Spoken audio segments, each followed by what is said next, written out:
What's going on, Juco?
Petty out of Seattle broke his nose a couple of weeks ago. That's why he's got that mask on. And a foul on Jimenez as Watts drew the foul on his way to the rim. John Shire in his 4th year as the head coach at his alma mater and led him into the Final Four last year. The fastest ACC coach ever to get to 100 victories. Only took him 122 games. Vic Bubas had been the fastest, the coach at Duke in the 1960s. I actually thought that Bill Guthridge had been the fastest. He was right up there, but not as many as Bubas had. How about J.T. Toppin? He is going to have to work really hard to get the shots that he wants in this game tonight. They use him in a lot of screen roll situations, and he's a great roller. He and Christian Anderson work a lot together in pick and roll situations. But you know that J.T. Toppin wants to get back to that left hand at every opportunity. Boozer swings it into the corner. A wide open Foster can't get it to go. It's amazing how many opportunities Cameron Boozer opens up for his teammates. He's the leading assist guy for Duke. Now he's switched off on Christian Anderson. Anderson averaging 7.5 assists per game, 4th in the nation. Petty slithers into the paint. I don't know if that was a pass or a shot, but it worked out fine for Toppin. That's a Derek Wittenberg assist. Wittenberg still insists that that was a pass to Lorenzo Charles. 8-point lead, Texas Tech. Fumbled away by Evans. Duke was plagued by turnovers in the first half of their game against Lipscomb a few days ago before they recovered to put them away in the second half. Anderson tipped away by Malik Brown, one of the best defensive players in the nation. Good pass. Watts open. In and out. Boozer the rebound. where you get 2 on the ball, and Christian Anderson passes out of it so effectively. Boozer guarded by Toppin, and a foul. One of the huge keys for the Red Raiders is to keep Toppin out of foul trouble tonight. The more he guards Boozer, the tougher that is going to be. Jay's going to break down Cameron Boozer when we come back.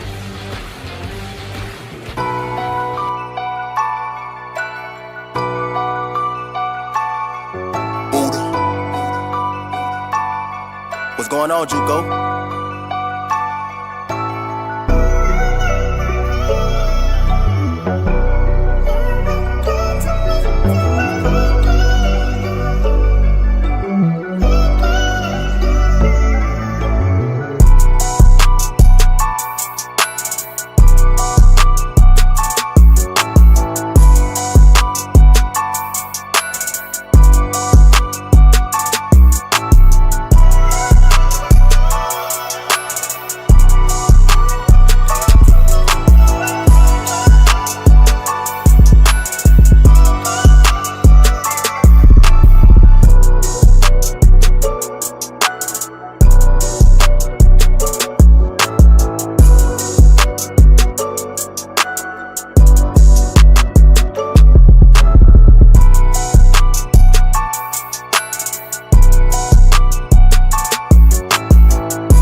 Because he can really shoot it. That lets Boozer get around. He goes around a secondary defender with a great Euro step. Here at the end of the Florida game, a similar play. Isaiah Evans going to set a ball screen. This time they're going to blitz on Cameron Boozer, and Isaiah Evans just slips out and winds up getting the open 3 that ultimately turned out to be the game winner against the defending national champions. So difficult to corral Cameron Boozer because he can post.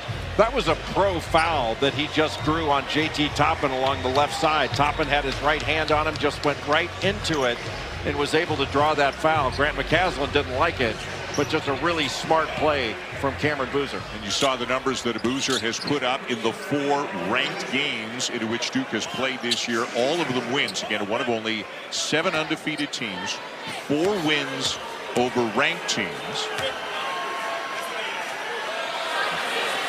Another thing that Boozer does well is get to the line and shoots them pretty well, 79%. And there's a look at that foul that he drew. Yeah, you can have an arm bar in the back of a postman, but once they face up, you got to take it off. And Boozer just really intelligently just went right into that arm to draw a cheap foul and get 2 free throws out of it. And fouls on top it are a huge key to this game because of the injuries that we alluded to. Texas Tech is really, really thin up front with Luke Bamboye, Mario Aquintook, and Josiah Mosley, all of whom would figure into the front court rotation, all of them out with injuries.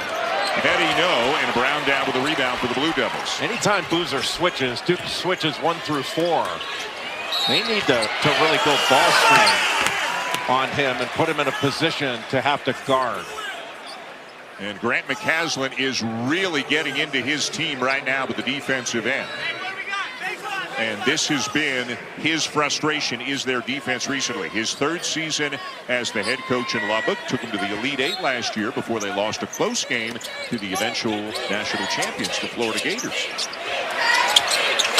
Wide open three, and Dame Sarr, who has been struggling this season, no longer a starter for this Duke team, but still a player with a lot of upside. He knocks down a long jumper. Well, anytime Boozer gets double teamed, and he did right there, Duke wants to pass out of it, but how you beat a double team is pass out of it twice. And that's what they did to get it to Sarr. Sarr very active defensively as well. Open three for Donovan Atwell won't go. He is a really good three-point shooter. Texas Tech as a team shoots the three well. Caden Boozer will not finish it, but he does draw the foul and will head to the line. Well, one thing you can't do against Texas Tech is let Donovan Atwell get a catch and shoot. The lefty has made 35 threes on the season, and he's only made 41 field goals, but 35 of them are threes. You got to make him put the ball on the deck. So Caden Boozer at the line. Twin brother of Cameron, 19 minutes per game for Caden Boozer, averaging about 6 points, almost 4 assists per game. Some games Caleb Foster plays more, some Caden Boozer plays more. It's a pretty tight 9-man rotation that John Shire has. And they'll play Foster and Caden Boozer play some minutes together, and that allows Caleb Foster to operate more as a scorer, which is more his natural position. So Duke has gotten back into it after the Red Raiders bolted out to a 9-0 lead to start the game. This is Anderson, his second year in the program, and again 7.5 assists per game, and he can score it as well. Misses that three. Sarr down with the rebound. Those are shots that he normally makes. He's an excellent contested jump shooter. And he averages, you were saying, averages close to 8 assists a game, but also 19 points. Right. Sarr on the drive. Boozer got a finger on it, but back comes Toppin. Boy, Texas Tech is going to have to gang rebound on the defensive end in this game. Duke has much better rebounding numbers on the season than the Red Raiders do, and it makes sense. Duke has great positional size. Everybody who plays at least 6'4". Watts again loves to back his man down, and he does it again. Well, especially when he has a size advantage. At 21 against Illinois, had a terrific game against LSU with a double-double, 15 points, 10 rebounds. He can play. He's got a lot of game. He can pass out of the post as well. The big guys on both teams, good passers. There's Boozer finding Sarr, and way short on the corner three. Knocked away by Brown. As we mentioned, one of the best defenders in college basketball at any position. Brown with the offensive rebound. Caden Boozer misses a three. And Watts leads him the other way. Boy, Malik Brown has amazing hands. Toppin draws the foul to take us to the under-12 media timeout. Jay broke down Cameron Boozer for you. He'll do the same to J.T. Toppin when we come out of this break.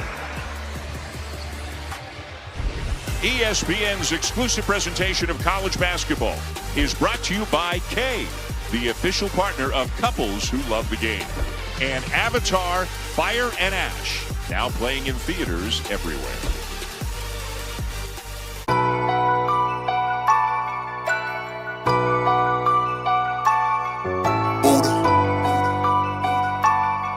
What's going on, JUCO?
of in scoring and in rebounding. An amazing motor, and he operates a lot in pick and roll as a screen roller, and oftentimes with Christian Anderson, sets the screen and opens up. LSU here in drop coverage. He gets the pocket pass and right down the middle of the lane in that slot ball screen action. Then they run it again, this time with a different angle to send Christian Anderson to his left. And Anderson, when he comes off, if you're in drop, he is excellent at just pulling up and knocking down these shots. He's a 42% three-point shooter. 4th in the nation in assists, so he can find Toppin on the roll. But excellent at finding scoring opportunities, very patient. He and JT Toppin are an excellent duo in screen and roll, and I think you're going to see a lot of that in this game against Duke. And as you can see, just monster numbers in 2 of the 3 games against ranked opponents, Illinois and Arkansas, although Texas Tech lost both of those games. This is a young guy who was not even a starter in high school. He didn't even play varsity until his junior year. Just kind of a late, it took him a while to kind of grow into his body and gather in that coordination. I'm still working on it, by the way, and I'm 58. But he goes to New Mexico for a year, then comes last year, and what does he do? He's the Big 12 Player of the Year a season ago, a consensus second-team All-American, and just a guy who can help you win games, Jay, so many different ways. Well, the one area that's his kryptonite right now is free throw shooting. I mean, he shoots under 50% from the foul line. That means you just can't allow him layups or dunks. You have to foul him and make him earn it from the free throw line. And Texas Tech, not a great free throw shooting team overall. They don't get there often, and they don't make them as often as they should when they get there. Just under 67% as a team on the season. Foster back in there for Duke. Evans has returned as well. There's some tough matchups. Boozer on the bench right now. Foster for 3. And he is having a nice bounce back year in this his junior season after last year was a struggle for him through much of the year. Made the biggest bucket in the Breslin Center against Michigan State. When Duke won that game against the Spartans, that 3 he hit was huge. Anderson steps back, now has Patrick Gungba the second on him. Toppin inside, lays it in. He is so quick off the floor. Once JT Toppin catches the ball, he is going to get to that left hand no matter what. It is amazing when you watch game after game of the Red Raiders how hard they work sometimes to get him to use the right hand and how skilled he is at getting back to the right shoulder using the left hand. Here's a mismatch in the post. Gungba up and in. That's going to be so difficult for Lawan Watts to have to guard. They're not sending a double. And you know that Patrick Gungba is going to go after him at every opportunity. Watts gives you everything he has, but he is still undersized to play the 4-man. But again, because of the injuries, they just don't have many options up front. Watts will put up the 3. Not close, and here come the Blue Devils. Not a very good offensive possession right there for Texas Tech, but Watts is going to have to front Gungba when he gets down in the post. But it's hard to front him for that long because he can move you up the lane. They can just throw over the top. Harris keeps it in bounds.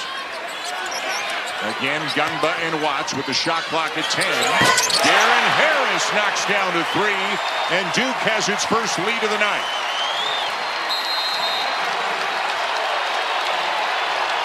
And Grant McCaslin wants a timeout.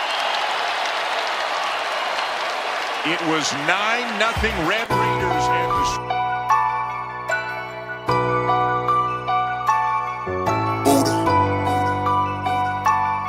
What's going on, JUCO?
seen him talk about on a couple of occasions in recent days, Jay. He is once again frustrated with some of the things his team is doing defensively. Some of it's communication, some of it's getting caught in no man's land and not recovering to shooters.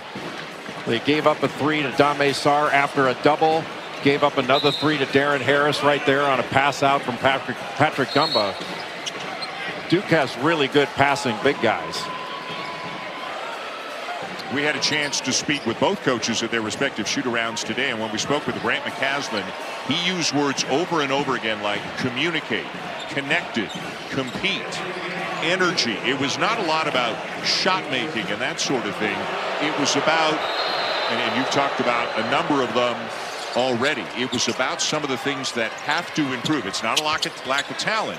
It's about some of the attention to detail that has to improve in his mind at the defensive end. Well, I don't think Grant McCaslin is worried about Texas Tech's ability to score, but they've got to get stops to be an elite team. Toppin this time up and in with the right. Well, you don't send a double at him. He's a difficult matchup in a back down. He's so athletic, and that motor his never stops revving.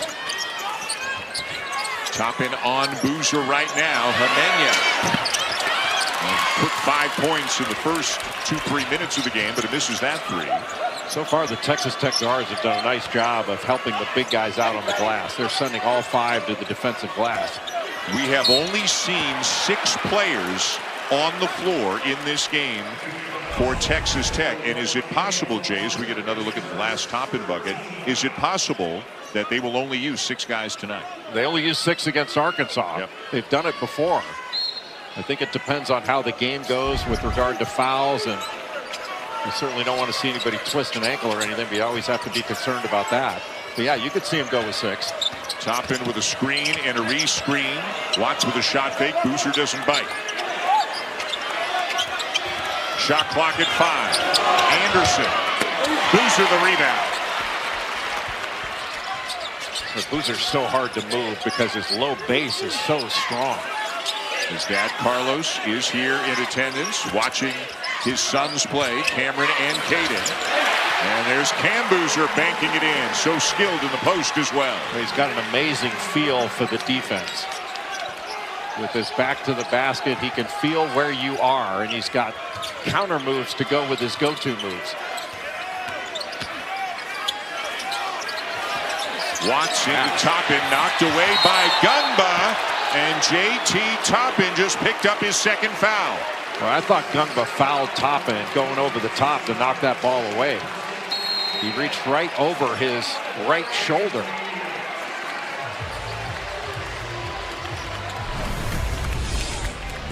Cameron Boozer is an absolute load to deal with in the open side screen and roll. Doesn't really roll, just gets it and faces up, then goes to a back down and goes right to that right hand off the glass. Beautiful.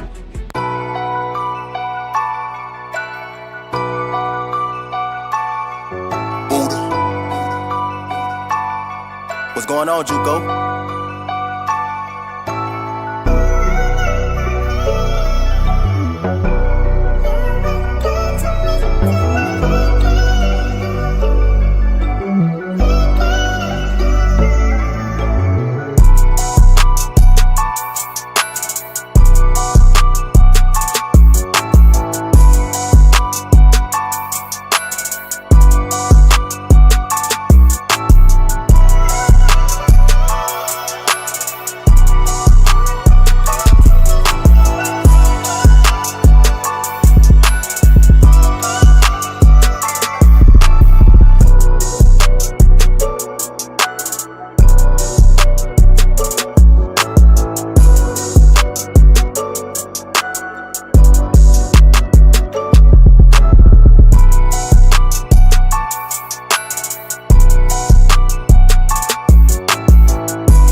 waist and is reaching over the top of him.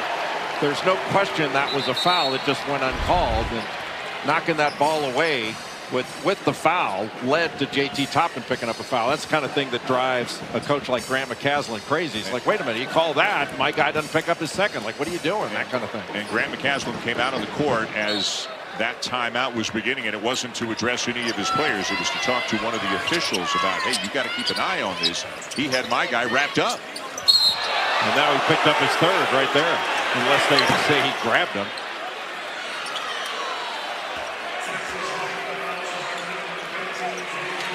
And it is on Toppin, and he has 3 in the first half when Grant McCasland is asking for them to look at a hook and hold. He's saying they pulled my guy down. Even if they didn't, take a look at it, because maybe you get this foul wiped off. Right. They have no viable option behind him in the middle in terms of scoring and shot blocking and so many different things. He is one of the best players in the country, and they are, as we have mentioned, riddled with injuries in the front court right now. They need to keep him on the floor.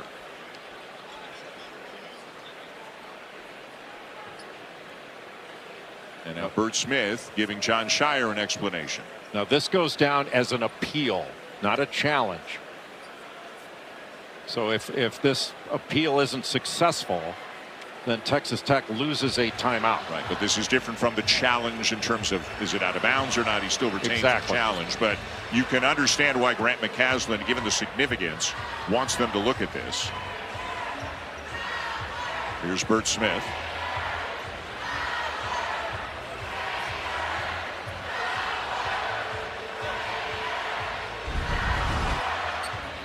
So let's watch Gungba and Toppin.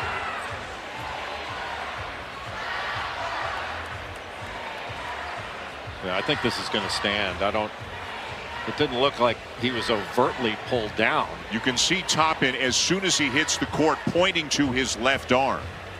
I mean, they definitely got tangled up, but is this the kind of thing where they're going to say, no, he was pulled down, or no, his momentum was when he was leaning on him? That justifies the foul call. And as you said, what Grant McCasland is hoping for is they could assess a flagrant one on Gungba for a hook and hold and remove the personal on Toppin. Well, he's got him by the arm there. So you see, this angle was a better one to see what Gungba did with his left arm.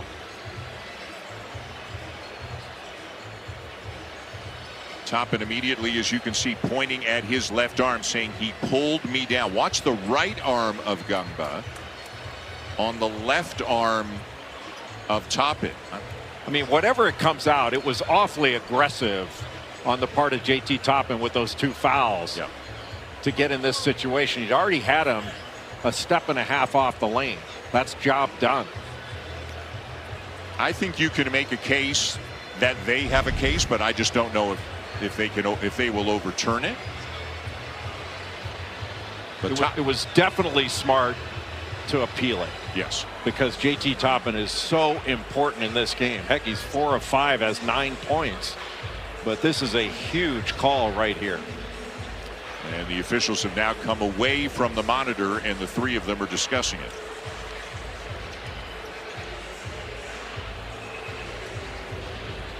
Did Toppin force Gungba down to the court, or did Gungba pull Toppin down to the court?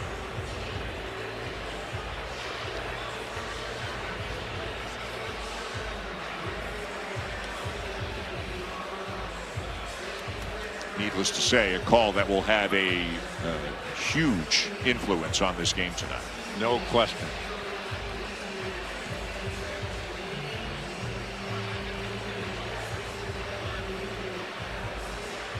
They're talking about an awfully long time if it's just to confirm the call. Yeah, it makes you think that maybe this appeal is going to work out for Grant McCasland, given how long this discussion is going. Maybe it's, what time are you leaving tomorrow? You want to share a cab? Should we cab or Uber? Yeah. Do you pre-book your Ubers, or do you just do it live? I pre-book. They're excellent. I mean, this is one of the best players in the country, and they have no size behind him. Nobody over 6'6" behind him. when you've got to deal with guys like Boozer and Gungba and Brown. Well, it looks like we had a resolution, and now one official is going to each huddle. Bert Smith will give us the news.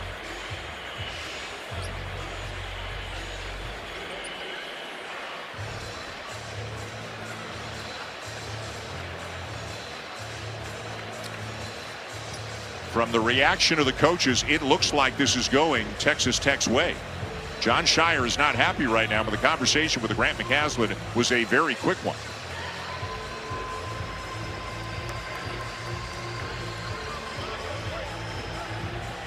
It certainly looks like this appeal is successful, Jim. And now Chance Moore, one of the officials, coming over in our direction.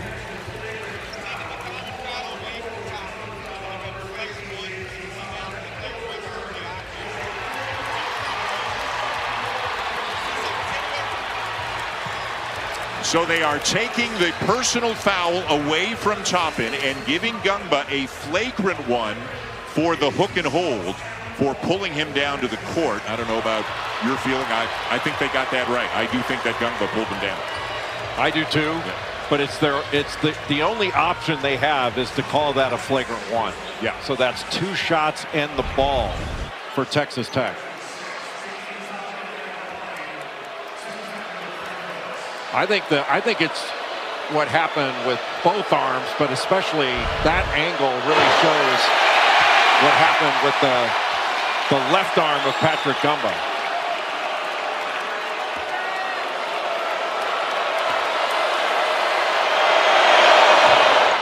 So the biggest part of this is obviously that there's no third foul anymore on Toppin. And now you got to believe that Grant McCaslin said to him, hey man, need you on the court. Be really, really careful the next 7:46. Yeah, really smart by Grant McCaslin to appeal that for that very reason. Just to get that foul taken off was reward enough.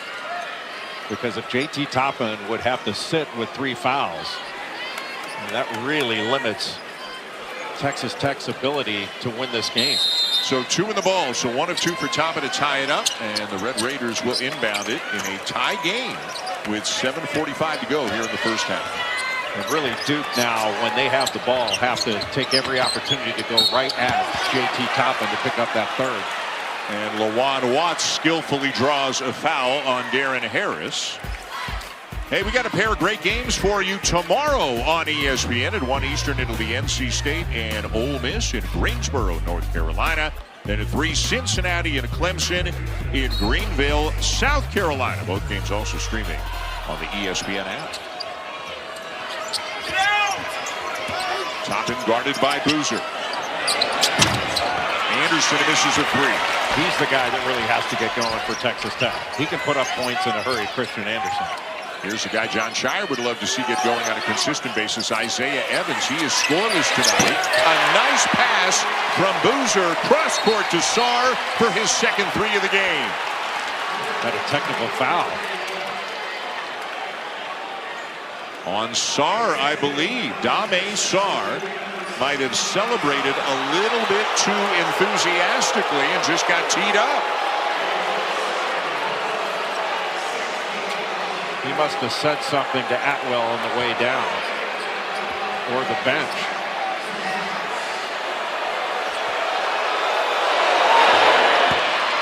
So 2 free throws for Atwell. And John Shire obviously upset with Dame Sarr just for taking away the momentum of that 3. And it cost him a couple of points. Cameron Boozer, the best passer on this team. Sarr with a catch and shoot. And Sensei was to the bench. I thought it might have been to Atwell, but he said something to the Texas Tech bench. He was actually the closest to head coach Grant McCaslin when he turned and said something. Don't know if it was in his direction specifically. Watts. Foster in transition. Spinning. Puts it up and draws a foul. Caleb Foster smart there, going up against Jalen Petty. He's got a size advantage. Petty's only 6'1". Wearing that mask after breaking his nose a couple weeks ago in practice. But people tend to forget. I mean, Caleb Foster's 6'5". He's got positional size as a point guard. The longest tenured player in the Duke program. He is a junior. And as we get a look now at Leon Horner, a sophomore from Dallas who comes into the game. Petty sits after picking up his second, so Horner becomes the 7th player in the game. Couple of misses by Foster. Everybody's reaching and grabbing for it. And another Texas Tech foul. This one is on Atwell. Well, you really have to block out Cameron Boozer in that second slot.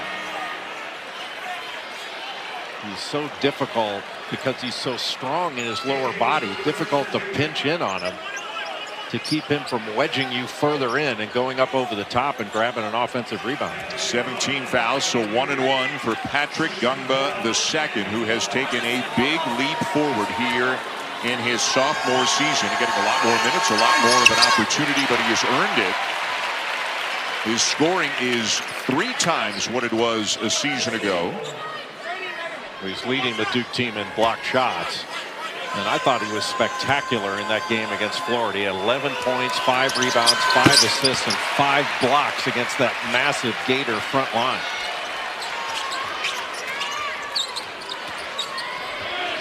Right now, Dame Sarr just face guarding Christian Anderson with his size. Red Raiders started hot, led 9-0, now down by 3. Anderson creating space. Bounces it into Toppin, and good defense by Gungba. Boy, having that size on Christian Anderson made a difference. Caden Boozer crosses over and lays it in. He looks so comfortable in transition, doesn't he? When Texas Tech does not score, it's been their transition defense that's hurt them a bit. Around and out on the 3 attempt there by Toppin. A 20% three-point shooter on the season. Cam Boozer with the left. And Toppin comes up with the loose ball. Watts flying down the court in transition. Got stuck under the rim. He was looking more for the foul than the score. That was a body-seeking attempt. Don Shire hollering out a play. Caden to Cameron Boozer in the corner. Song got another one. His 3rd 3 of the game. Oh, this is the best that Dame Sarr has played this season. He looks so confident.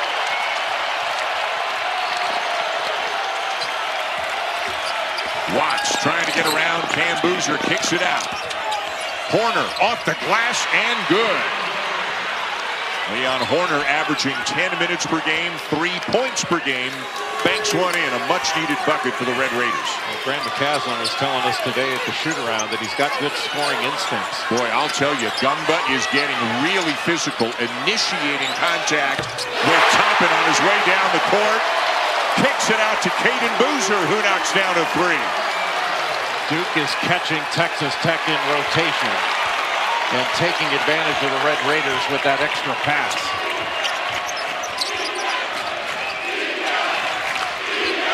Watts wants to go one-on-one with Sarr. Wants to back him down. Gotta watch the shot fake.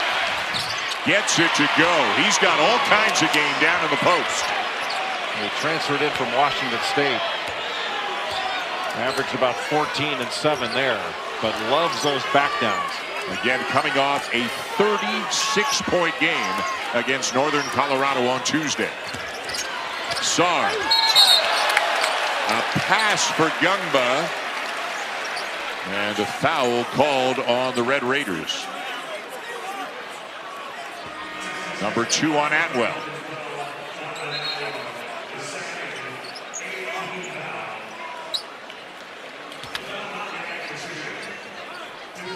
Atwell hasn't made a field goal yet, and he's a great three-point shooter, 42% on the season. Texas Tech makes 11 threes per game, Jay, and they're 1 for 9 from three-point range tonight. Well, they haven't taken as good of threes as they usually do. And Donovan Atwell His best shots are catch and shoot threes, and Duke hasn't allowed him to catch and shoot. They're making him put it on the deck. Gungba, a 72% free throw shooter. This is the front end of a 1-and-1. Dame Sarr is about 6'8", and that size on Christian Anderson is impactful. Sarr a foul here, and it'll be Anderson at the line when we come back. But Duke, which once trailed by 9, now leads by 7. Well, Duke in transition has been effective after a Texas Tech miss. Caden Boozer, the point guard Boozer, gets all the way to the rim. And then after the ball goes inside, drawing 2 defenders, Boozer knocks down the 3. A great pass by Patrick Gungba. And Dad is loving it.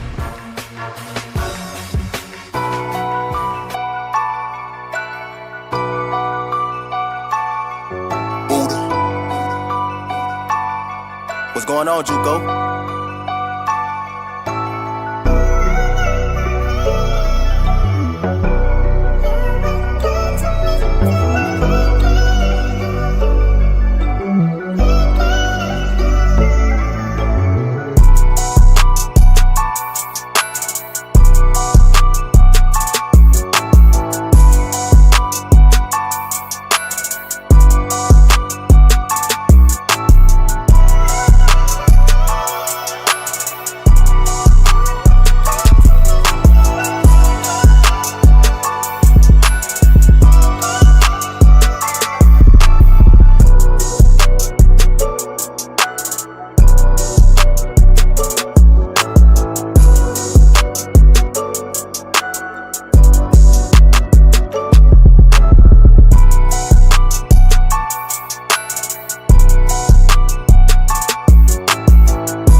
What's going on, JUCO?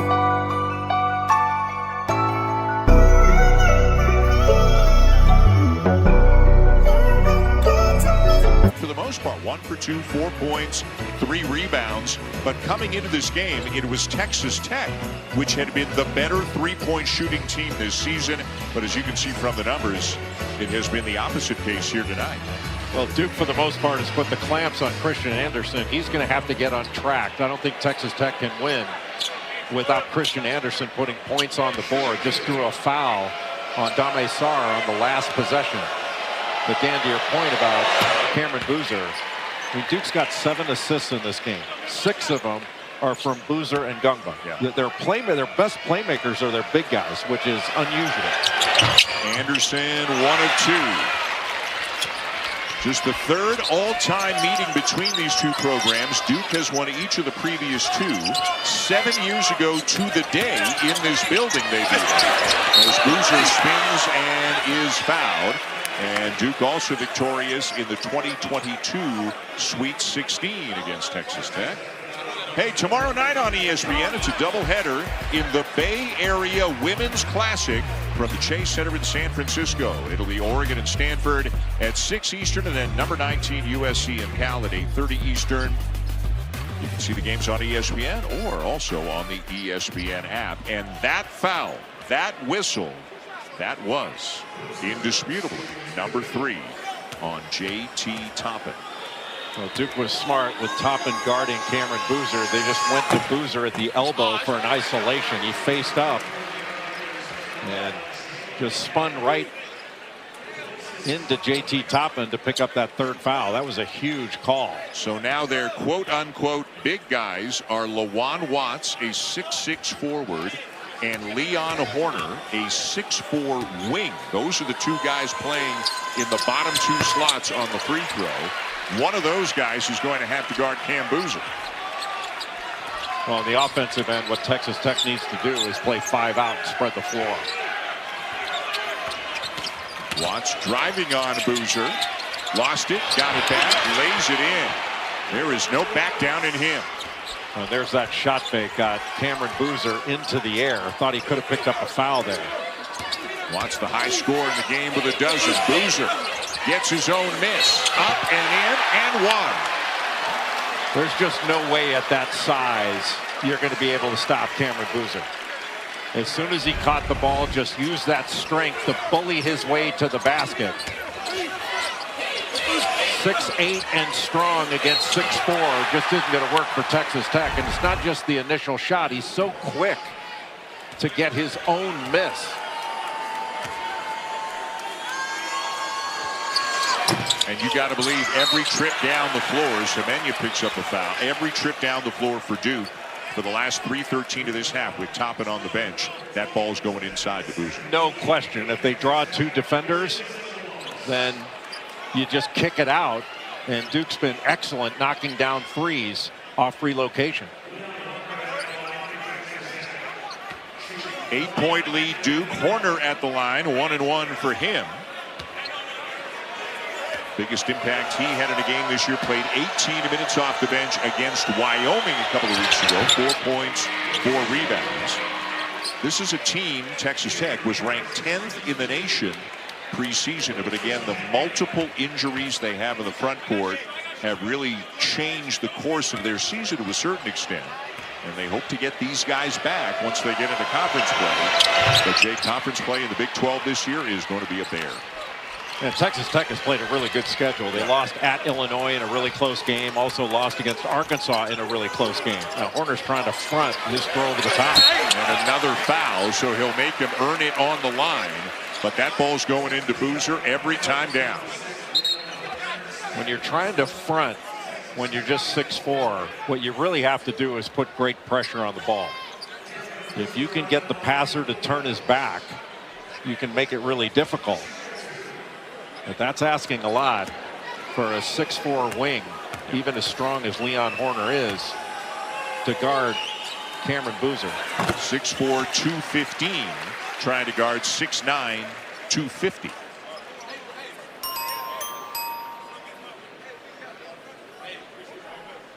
Seven-point lead for Duke. 3:02 to go here in the half.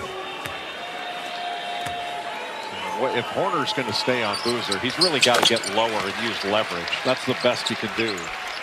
And I'm not sure fronting is the right answer.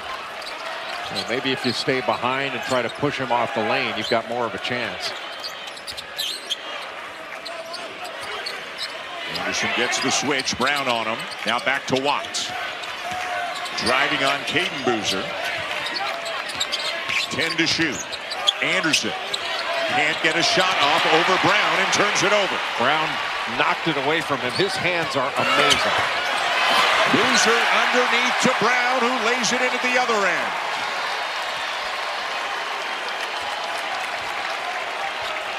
Boy, this is a really important 2:20 stretch for Texas Tech. They got to stay in this one.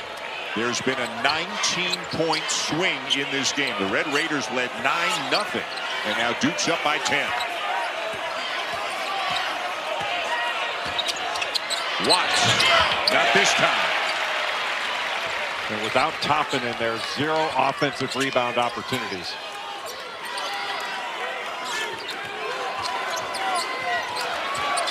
Caden Boozer. Evans puts up a 3.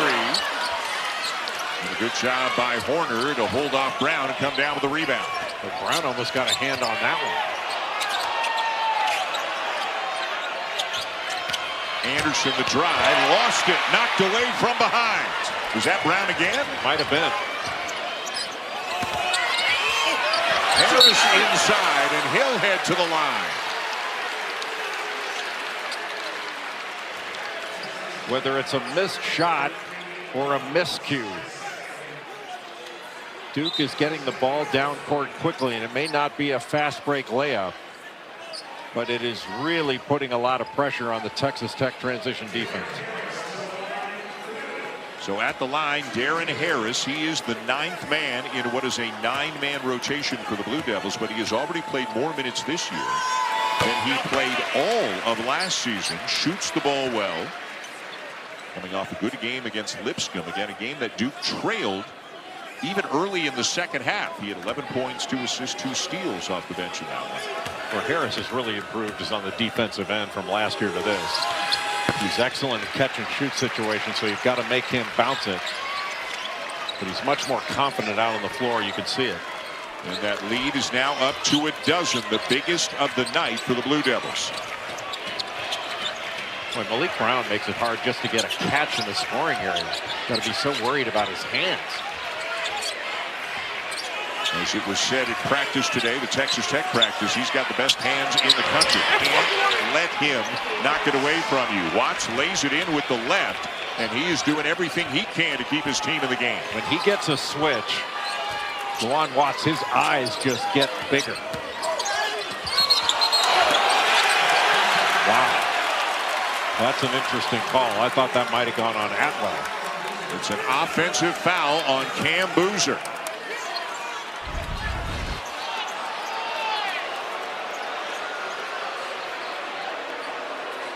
That's interesting.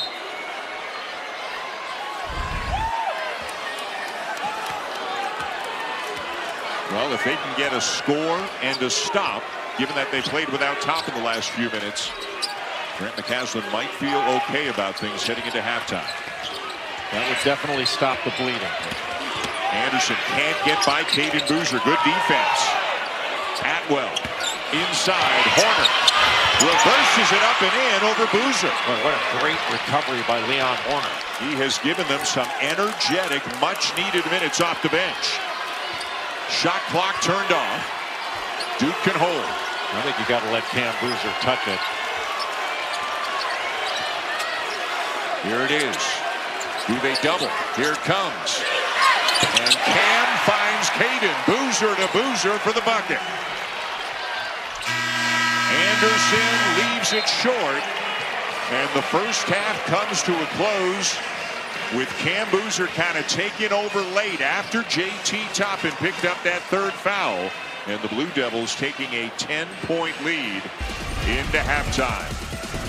Early on, it was all Texas Tech. Dame Sarr with 3 threes. Boozer late. Blue Devils by 10. Let's send it out to the studio. Time for the Jeep Halftime Report with Zubin Mehenti, John Crispin, and Seth Greenberg. Dan, Jay, Blue.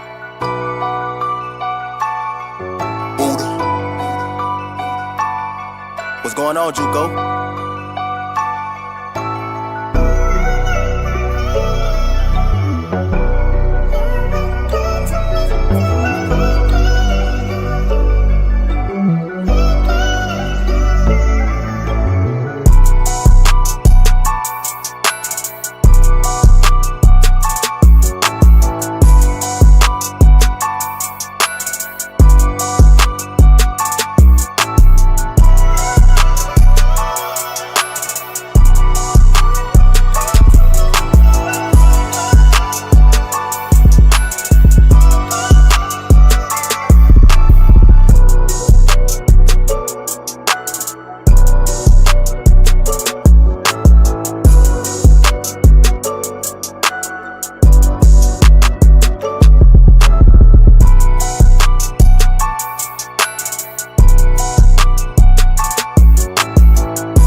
guys that can knock down a three.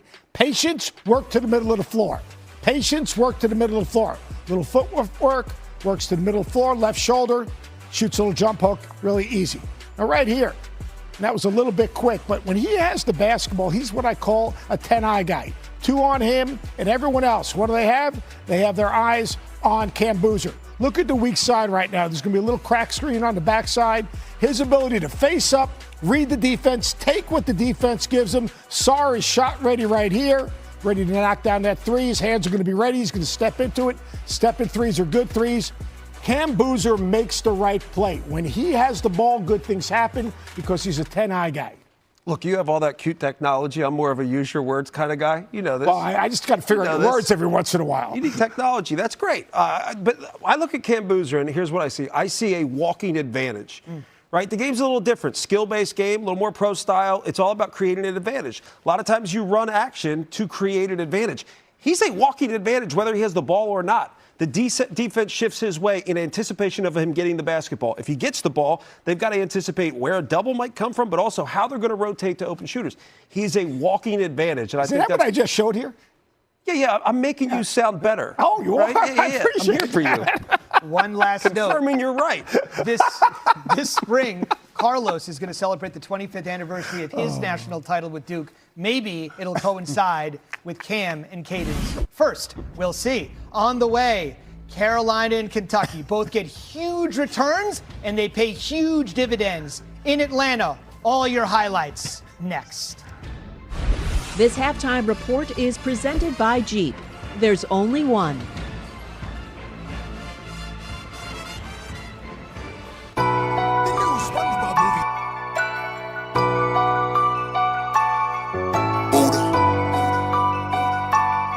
What's going on, JUCO?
Kentucky's coach today, Mark Pope, was the captain of his 96 title team. St. John's and UK. Seth Ortega-Owe, preseason SEC Player of the Year. Yeah, Owe had a big game today, but it was Jaden Quitness, it was Jalen Lowe, it was Mohamed Diabate. The energy they brought and the way that Lowe made the game easier for everyone was the key to this game. They've got to be able to establish the game earlier. They're reactive in so many ways where the game gets away and then they speeds up a little bit, they get comfortable, and they walk away with a win. But if you do that early, be a much better team. Quentin's back after the knee injury, the Arizona State transfer. That game was in Atlanta. So was this one. Caleb Wilson, the Atlanta prep star. Happy homecoming, but Ohio State was trying to ruin it. John Mobley Jr. gives the Buckeyes, John, a 3-point lead late. Can't leave that much space in that situation, but North Carolina, they had an answer down stretch. Vasar, coach. Yeah, Vasar makes a big play. Triple tries to get in the lane. Vasar with great hands and great closeout. Vasar and Caleb Wilson, both 15 and 9, the only duo in college basketball, averaging 15 and 9. Those guys. You win on a broken play, that drives you nuts as a coach. Yeah, it does. But I tell you, when you have a guy like Vasar with those type of hands, woo, that was a good contest by the way, late. Mobley could have had it, missed at the buzzer. We're back to talk CFP on the Jeep halftime reports.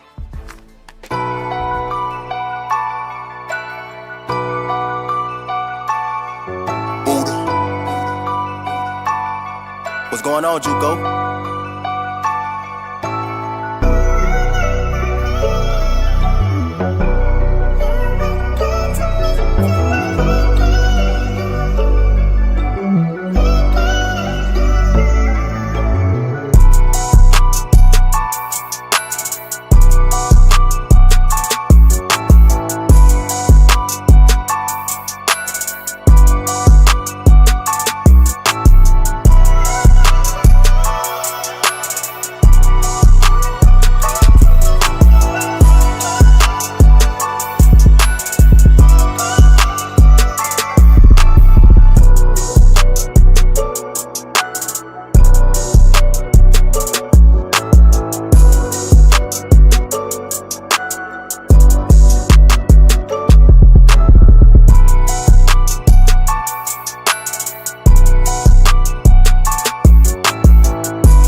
What's going on, JUCO?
What's going on, JUCO?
Started the game, played just over 3 minutes, did not come back in.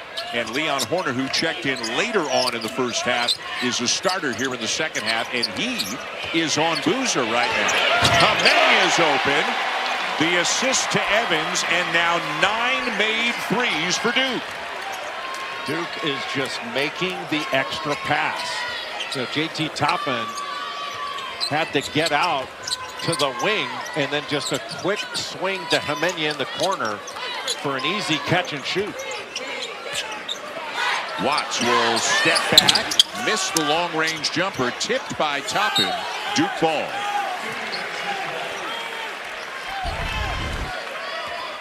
Duke playing out of the post, the quick skip and the extra one. It's not just the first pass, it's the second pass that really burns Texas Tech on the rotation, gets them into scramble mode. Red Raiders would love to get healthy in time for conference play. As we mentioned, the Big 12 is so strong this year. A lay-in for Boozer, and he is getting anything he wants to down to the post right now. Well, it's such a dilemma, Dan. If you go down and double him, he passes it back out, and Duke's going to get an open three. You keep him one-on-one in the post. He's going against Leon Horner at 6'4". Yeah. He just walks him into the middle lane, drop step, and gets to that right hand, and not only makes the bucket, but picks up the foul. Given the injuries and the personnel that they have, there are really very few answers right now for Texas Tech at the defensive end in terms of dealing with Boozer. Well, normally they'd have Luke Bamboye, a 6'11" sophomore, who transferred in from VCU, was an excellent defender. He was all defensive team in the Atlantic 10 and one of the top shot blockers in the country last year. They also would have some size with Mariel Aquintock, a 6'11" redshirt freshman, and another player we mentioned earlier on, Josiah Mosley, a transfer from Villanova. He has yet to play this season. All of them out with injuries. And again, hopefully they will get at least a couple of them back before too long. Because in the Big 12, they're going to have to deal with Arizona and Houston and Iowa State and BYU and Kansas and others. Evans misses the three. Gungba is fouled. Is it Toppin? It is. Oh, I don't know. I thought it was. I think it's Watts. Well, then they're going to get lucky because he He was from the backside. Yeah, I agree with you, but I think the foul went on Watts, and as it is, it's his third.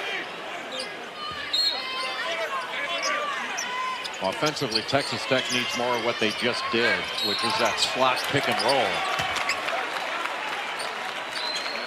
Another foul. This one's Horner. That's 4, right? Yeah, Leon Horner, who hasn't played that many minutes, just picked up his 4th. They immediately doubled Patrick Gungba when he caught the ball. But it wasn't just a double team to get it out of his hands. They were swiping at it. Gungba right back to Foster. Too strong off the glass. Can they get Anderson going at the offensive end? Top in one-on-one with Gungba. Atwell short on the 3. Rebound Evans.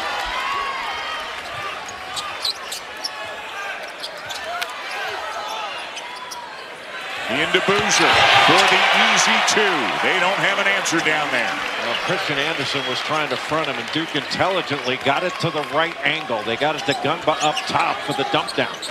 And Duke starting to pull away, now up by 16. When Cameron Boozer's in the post, he's always open. You just have to get the ball to the right angle. Toppin held by Gungba and draws the foul. You got Anderson fronting, and they just got it to the right angle. He held his position. They throw it right over the top. Really smart by Caleb Foster to relocate the ball to Gungba for that high-low look. If you had to pick one thing about Cam Boozer that separates him at the offensive end from all of the other great big guys around the country, what would it be? His passing. He's a big-time passer. He can see over a double team. He never seems to panic when a double team comes to him. And then Duke doesn't just take the shot off his pass. So he probably gets a lot of hockey assists. You know, he passes back out. So he's leading the team, this Duke team in assists at about 4 per game. And I think he's leading them in assists tonight as well. He had 5 assists in that first half. But he's responsible for more assists than that, because when he passes it out, you know, that leads to a second pass that will lead to an open shot. The menu thought about it. Atwell on him. Malik Brown back into the game for the Blue Devils was his usual outstanding defensive self in the first half. A menu with the fake and the drive, blocked from behind, but it's tipped right to Brown, who banks it in. And Malik Brown, even though he's not a big-time scorer, and he's only averaging about 6 points per game, doesn't take a lot of shots. He's shooting about 75% from the field, but he's such a valuable piece because of his defensive versatility and really defensive brilliance. A much-needed 3 there for Donovan Atwell and the Red Raiders. Well, Nick Kamenya turned his head when the ball went inside, just kicked back out. And he couldn't recover, couldn't find Atwell for that catch and shoot. Kamenya open on the wing. Rebound Watts. Watts has played every second of the game. Atwell and Anderson have as well. 3 Texas Tech players have been in the game for its entirety. Well, you can't back down Malik Brown because he knocks the ball away from you. He knocked it away from Watts there. And a kick ball that'll reset the shot clock to 20. And take us to the first media timeout of the second half. New York City is always lit up beautifully. You're looking at Macy's just a block or so away from the Garden. Good luck crossing the street at Christmas time. It's like Braveheart.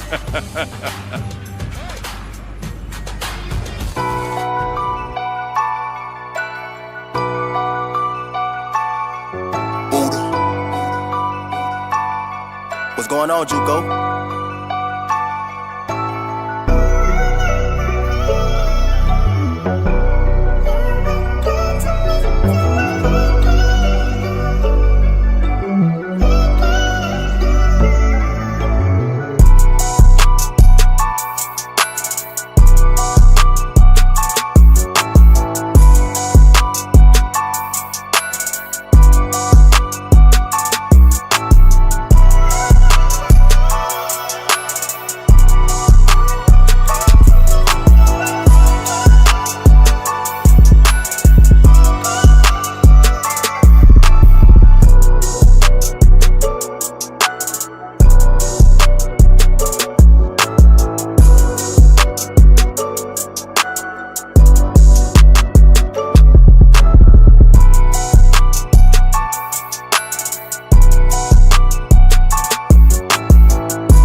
What's going on, JUCO?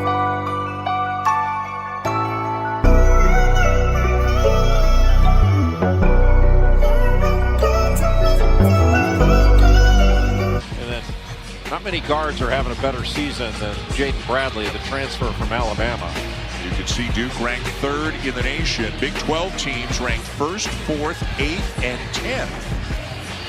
Talk about the ACC a little bit. We talked about the Big 12. North Carolina, boy, that game went right down to the wire. They managed to beat Ohio State by a point. Carolina's only lost once this year. Louisville's got a very good team. Virginia, under Ryan Odom, is ranked right now. What are your thoughts on the differences or the improvements maybe with the ACC from last year to this year? Vastly improved. I mean, last year was, I think everyone would agree, in the ACC office, a down year for the league.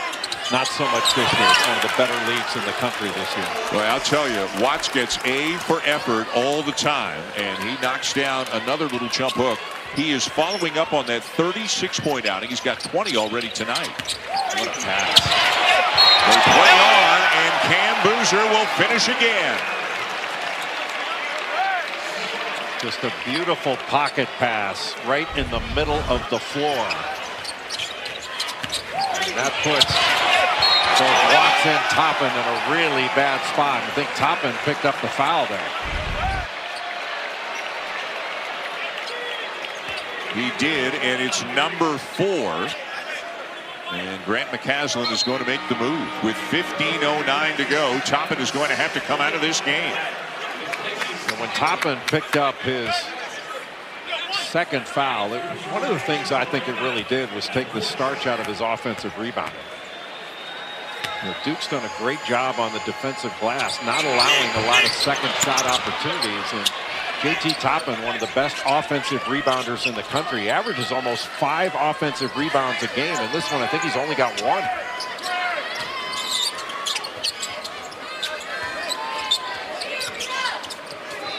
Watts picks up his dribble, finds Atwell.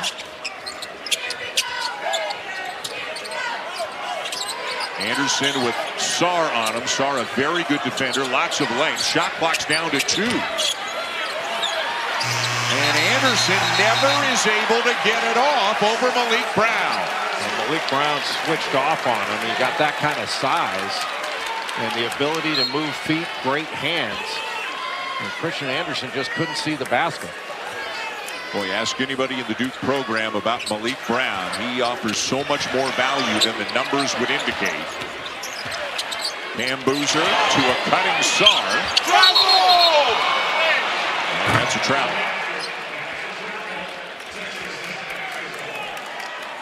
When Sarr has been on Christian Anderson with his length and athleticism, he's really made things difficult on the Texas Tech guard. I mean, averaging 19 points a game. He hasn't been able to get anything in this one. Sarr, a freshman from Italy who has previous pro experience in Spain. Anderson with Cam Boozer switching on to him. A little push there by Anderson to create the space and knock it down. That little step back, really the only space he's been able to create in the first 27 minutes of this game. Sarr's hit 3 of them already tonight, not this time. And Watts the rebound. That's a heck of a box out by Lawan Watts on Malik Brown. Watts chosen preseason as the Big 12 newcomer of the year. There's a foul by Darren Harris. Well, Christian Anderson, when he got the switch and got Boozer on him, he did give a push off there, but that just little stop and step back move helped him create that space with the momentum of Boozer going toward the baseline. Now Boozer's going to get a breather. He'll head to the bench. Patrick Gungba the second back in for Duke. From a physical standpoint, you don't get much of a break when you're Texas Tech when a guy like Gungba comes back into the game. Corner 3 will go. It's a 10-2 run right now for Texas Tech, and they've got it down to single digits. And now they've got it back, but not for long. Malik Brown takes it away.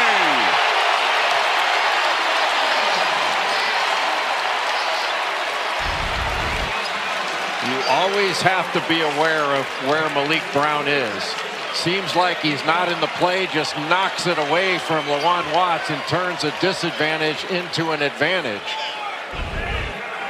And a potential three-point play. His defensive prowess, I don't think, can be overstated. And all the momentum was heading towards Texas Tech.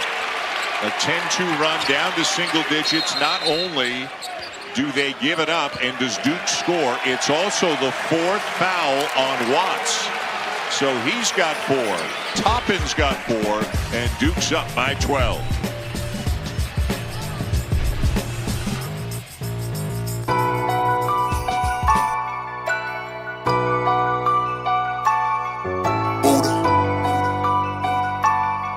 What's going on, JUCO?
Duke Blue Devils have been equal to the test every single game this year. They are unbeaten. They've got 5 wins over high majors, and 4 of them, Kansas, Arkansas, Florida, and Michigan State, over ranked teams already this year. A really ambitious schedule for Duke to start the season, but the Blue Devils have performed at a really high level against them. And I can't remember a year, Dan, where top 25 teams have played against other top 25 teams as much as this year. I mean, it's been great. Amazing. It's been a great, however many weeks the season has been going on, 7 weeks, let's call it. It's been a great non-conference portion of the season for the sport as a whole because of all of those matchups that you're talking about. Well, can Texas Tech rally again? Had it down to 9. Watts picked up his 4th foul.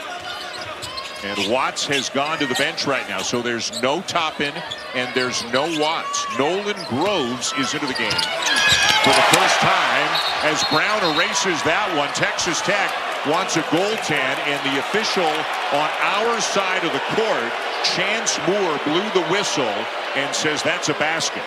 It looked to me like it hit the backboard. Yeah, me too. Well, let's see if it did.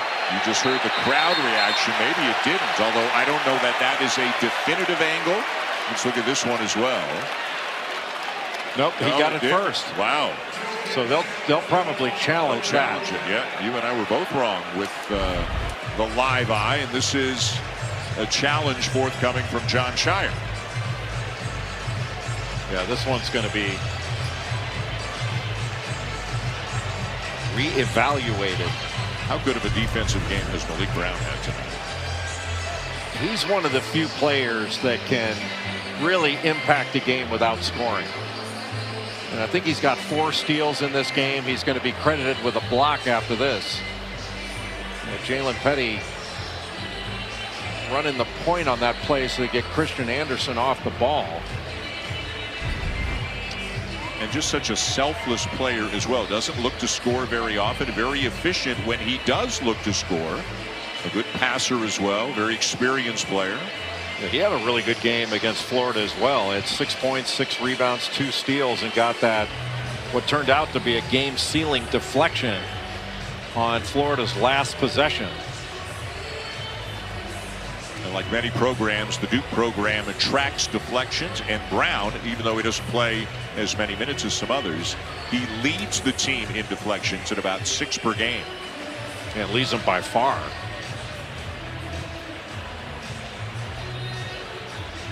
So we will assume this basket is coming off the board, but the officials are still at the monitor.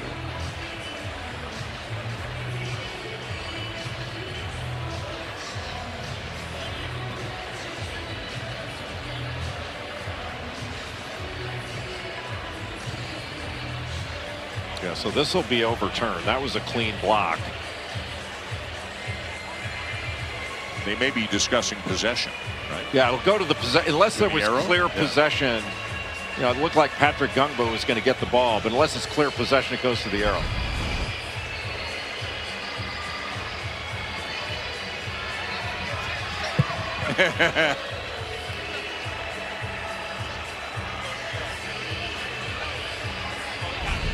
Okay, Chuck Jones over to give us a successful challenge, take the basket off the board. The reason I laughed is Chuck came over and said, hey, I haven't had a chance to say hello to you guys yet tonight. So take the basket off the board, and because it was clear possession for Patrick Gungba, it is going to remain Duke ball. They will not go to the arrow in terms of judging possession.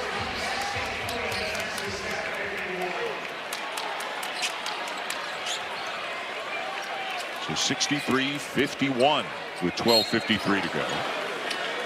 But Duke's had some nice contributions from his bench in this game. Dame Sarr's come in, doing a good job. Darren Harris, Caden Boozer. 8 of the 9 Blue Devils who have played have scored. The only one who hasn't is Isaiah Evans, a starter, who is their second leading scorer on the season. And that's been one of the questions asked about this Duke team at times this year, Jay. As good as they are, do they have that, go-to number 2 guy behind Cam Boozer? And can they be a great team if they don't know who their night-in, night-out number 2 guy is? Well, a good way to play is have the go-to guy be the open man. And that's the way they've been through most of the season. Groves is fouled on the play. Bowl Mania rolls on Monday afternoon. It'll be Washington State and Utah State meeting on the blue turf for the famous Idaho Potato Bowl. Tune into ESPN Monday at 2 Eastern. I wonder if there were residual payments to like Richie Saunders' family of BYU, considering his great-grandfather invented the tater tot. We owe the family as a whole a huge debt of gratitude for inventing the tater tot. And here's a huge play for Christian Anderson with 3 and a chance for 4.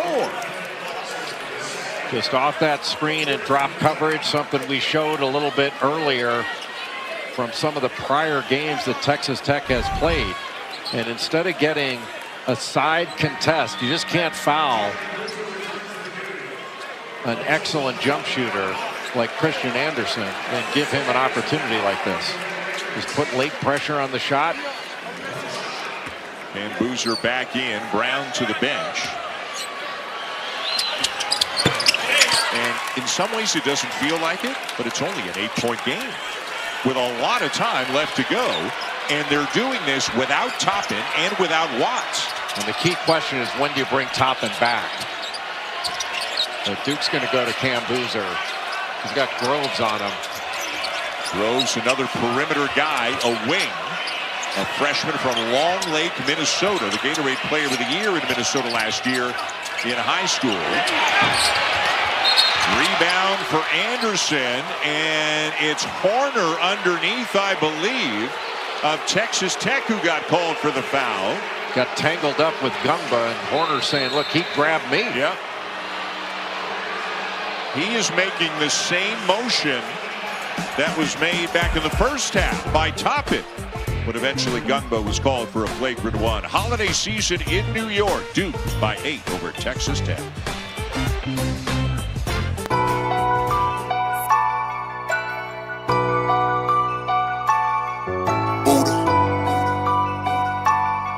What's going on, JUCO?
As soon as the foul was called, he started saying to one of the officials, Gumba was holding me. He was hooking me. The similar situation to the first half when the call was overturned and a flagrant one was assessed on Gumba. Now, we don't think any official appeal was requested here by Grant McCaslin.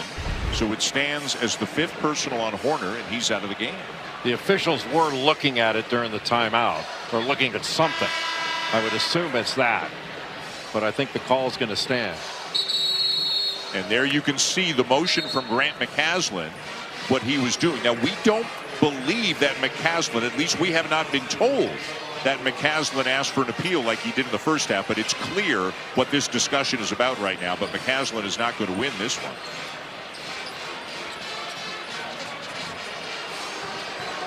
But again, I think Horner had at least half of a case on that in terms of what initiated that contact. He's upset because he's out of the game. So Toppin and Watts, Jay, have both come back in. Each of them has 4 fouls. Boy, the Duke big guys have drawn a ton of fouls in this game. Cam Boozer has drawn 7. Gungba's drawn 6. Gungba with a lob in for Boozer, too far under the basket, but Caden Boozer is open in the corner. Gungba fouled, and that's going to be number 5 on Watts. Well, they are running out of players. Well, that was a heck of a catch by Cam Boozer before he passed it out to Caden in the corner.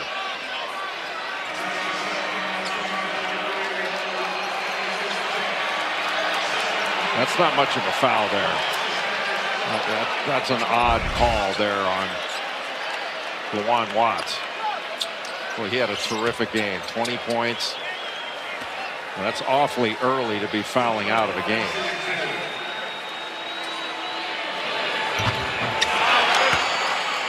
So 3 injured players and 2 players who have fouled out.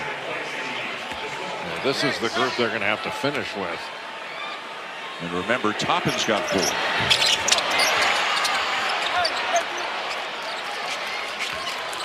This is the guy here with the ball in his hands. Christian Anderson has to take over. Still just an 8-point game. Anderson, Toppin, Groves open, and an air ball on the corner 3. Shot clock does not reset as the Red Raiders get it back. Petty, 6-point game.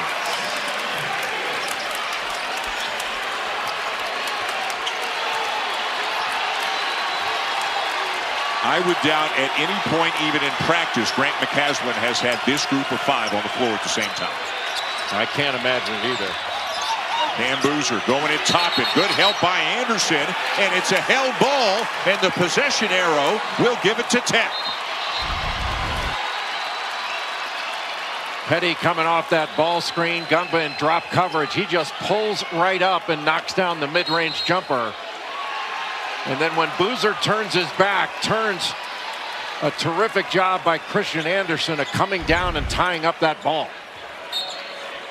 And it looks like the officials were going to give the ball to Duke, that nobody had noticed the possession arrow was headed Texas Tech's way until Grant McCaslin started yelling at everybody, red ball, and then they corrected it.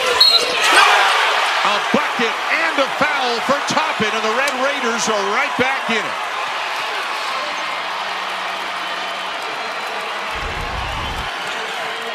Operating out of the screen roll on the right side.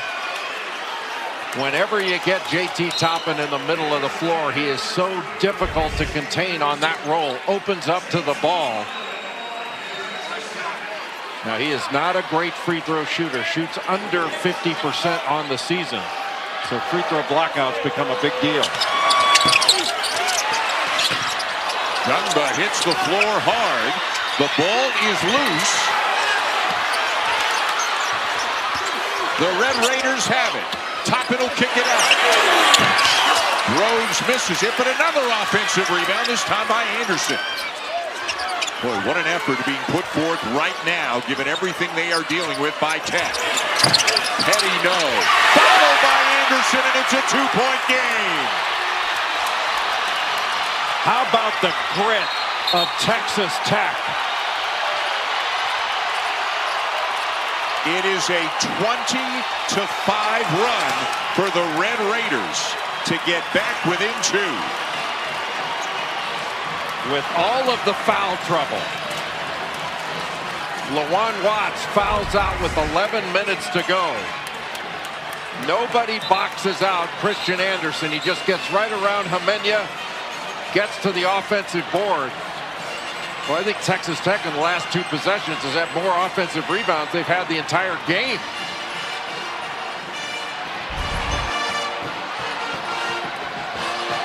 Three injured players, 2 players who have fouled out, and still they have made this big run with combinations they probably never used before to get right back into it against the undefeated and 3rd-ranked Duke Blue Devils.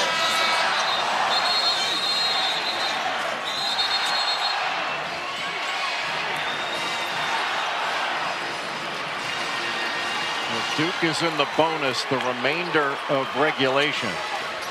So Texas Tech can't afford to pick up common fouls, but they do have to get pressure on the ball. Just try to take away the vision of the passer. Otherwise, Duke's going to be looking to get the ball inside to Cameron Boozer at every opportunity. Still 10 minutes to go here in this one. And this is a game where I'm not sure Isaiah Evans even scored in this game. He has not. And again, he is the second leading scorer for Duke on the season at better than 12 a game. He's only attempted 3 shots.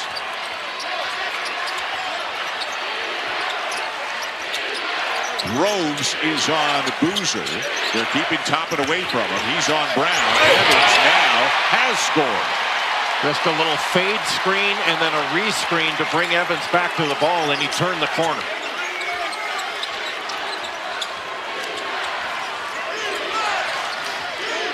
Anderson gets a couple of screens.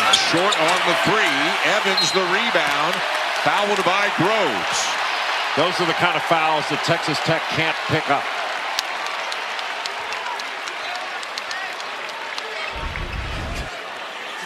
And give Groves credit for playing hard and going after the ball. But fouling there puts an 87% free throw shooter at the line. 1-1 for Isaiah Evans.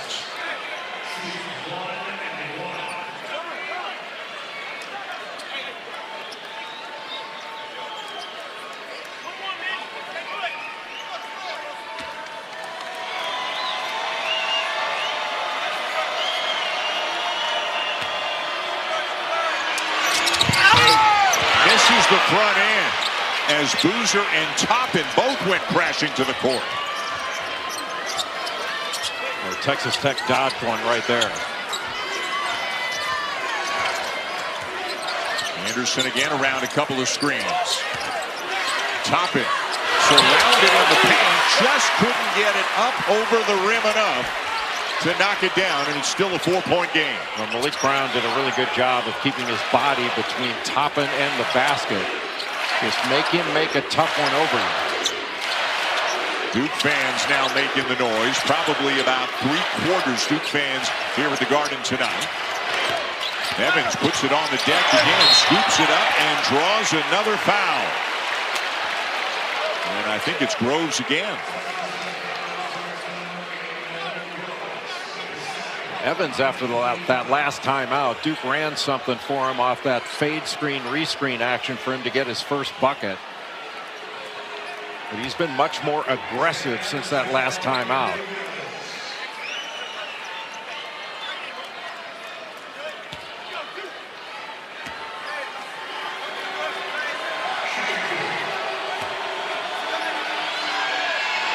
This guy knocks down the first. Tough box out assignment for Nolan Groves, having to go against Malik Brown, because you got to have 2 guys pinching on Cameron Boozer on the opposite side. Made them both. The lead is 6 for the Blue Devils.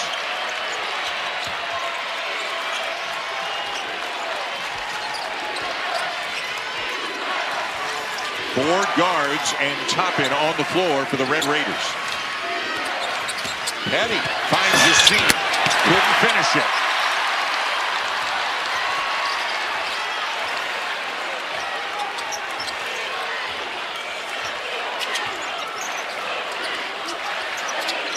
You think at any point today Nolan Groves thought he would be covering Cam Boozer for several minutes on end in this game? Only in a nightmare he had last night. Extra pass from Foster to Jimenez. Good closeout by Anderson. Shot clock at 4. Foster. Yes. Well, that's a big bucket by Caleb Foster.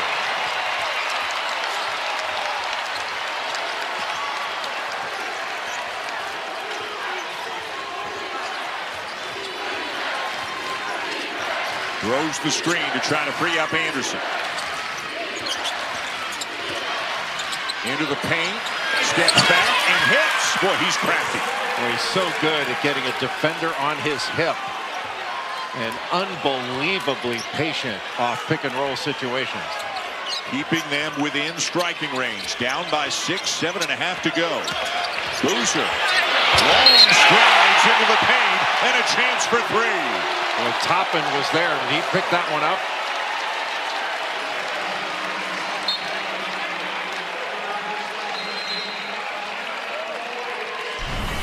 A timeout on the floor. Cam Boozer will be heading to the line, looking for a 3-point play.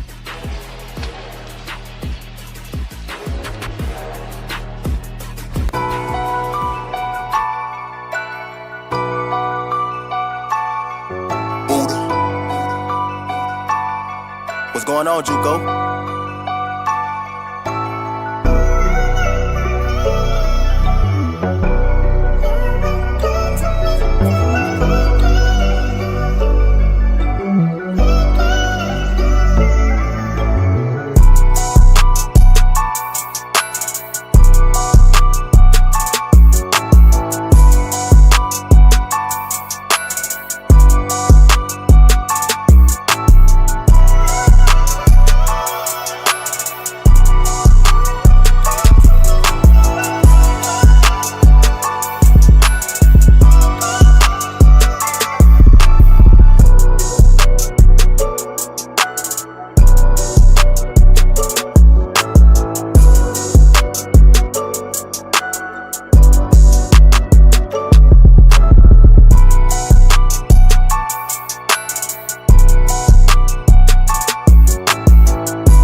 What's going on, Juco?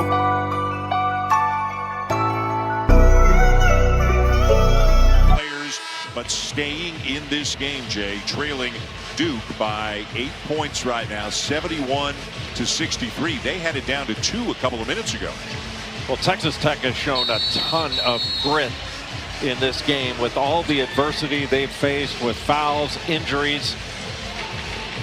But Duke, for the contributions the Blue Devils have received from the bench. I mean, Caden Boozer has 8 points, a couple of assists. Malik Brown, 7 points, 4 steals, and a block. And then Dame Sarr, most of his damage was done in the first half. He has 9 points. Then Darren Harris put up 5 off the bench. That's really good bench production. The 4 steals, a season high for Malik Brown. Cam Boozer at the line. And completes the 3-point play.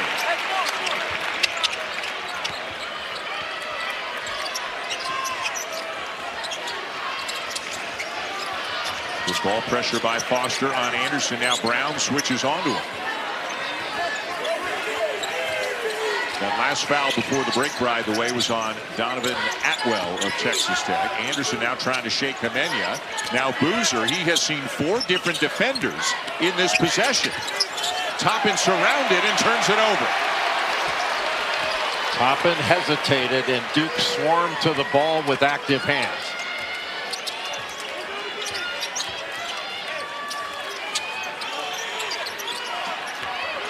Duke patient at the offensive end. Kamenya won't force. Into Boozer. Kick to Foster. Wide open. And Boozer took it away from Toppin to lay it in. Well, Toppin had that ball in his hands, and Boozer just took it away from him. And that is not the kind of thing that happens to J.T. Toppin very often. All of a sudden, it's an 11-2 run for Duke. Again, after Texas Tech had gotten within 2. Anderson with a long 3. Well, that's what Texas Tech needs, is for Christian Anderson to just go crazy here. He's got a green light, and he can take advantage of it. He's up to 17. There's that action with Evans setting a ball screen for Boozer. A steal by Anderson. Oh, and Boozer gets back to take it away. And good defense there by Groves. Didn't foul Brown and bothered him enough. Anderson again. Back-to-back threes for Christian Anderson, who's now got 20. What a turnaround. Looked like Duke had a layup, then they give up a 3. 16 of Anderson's 20 here in the second half. Foster spins back to Cam Boozer. Kamenya. And Texas Tech has it again. Boy, some of these guys have to be exhausted. Again, Anderson and Atwell have played every second. And Toppin has not missed all that much. And it's been rugged, tough basketball because he's been seeing a lot of different defenders tonight. Evans the switch on to Anderson with a shot clock inside 10. Now they get a switch with Boozer on Anderson. Ball's loose. Shot clock at 3. The force. Got it on the rim. Toppin lays it in, and it's a 3-point game. How did Anderson get that shot off? This is pretty remarkable stuff, again, given who is not playing right now for Texas Tech, how thin they are. And Anderson has keyed an 8-0 run to make it a 3-point game. There is 0 give up with this Texas Tech team. Off balance, throws it up almost with his left hand, and then Toppin with his first offensive rebound bucket of the game.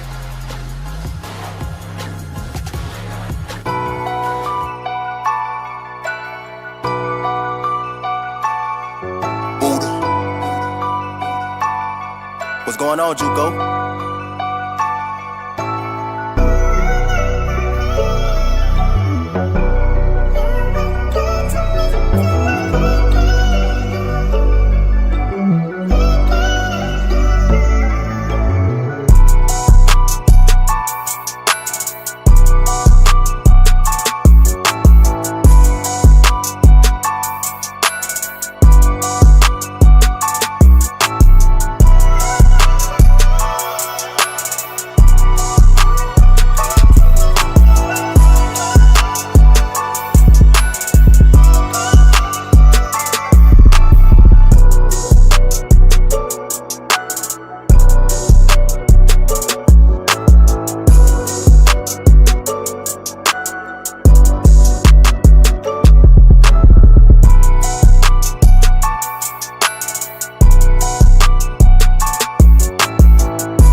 ball game, whether you're a player, coach, broadcaster, fan, doesn't matter. You can envision all sorts of different scenarios and outcomes, but I don't know that anybody could have predicted what has gone on tonight.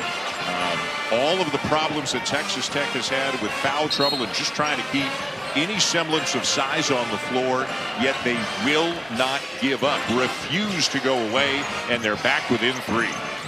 And really, this is about defensive stops and grabbing defensive rebounds right now for Texas Tech. They're at a size disadvantage, especially with Gungba and Boozer on the floor at the same time. So expect Duke to go inside where their big guys have drawn fouls, and they've also been able to pass the ball out of the post. Playing a 6'5" freshman in Nolan Groves, who does not play very much. And not only is he playing big minutes, he's guarding Cam Boozer every time down the floor. Harris forces up a 3. Anderson trying to corral it, and Toppin will. They got to get the ball in Anderson's hands here. Inside 4 minutes in a 1-possession game. Toppin can't get by Gungba. Petty with Gungba on him. Does he want to drive him? Into Toppin. Too strong off the glass. Gungba the rebound. Couldn't really corral it with that left hand when he made a difficult catch. Caden Boozer floats it up and in. Really smart attack by Caden Boozer in transition. Grant McCaslin not very happy with Jalen Petty after that last decision that he made on the offensive end. This is where Texas Tech wants the ball, with Christian Anderson making decisions. Gungba switches onto him. Deep 3. Got it! And it's a 2-point game.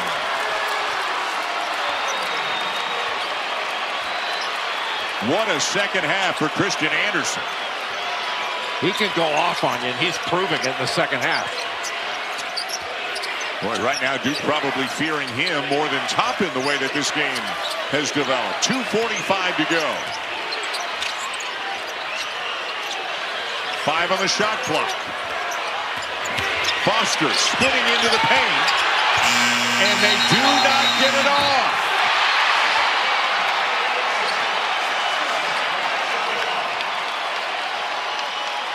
Well, Christian Anderson has been taking advantage of switches. He's got Patrick Gungba on him. Gumba's given him a little bit of space, but still a great contest on a deep 3.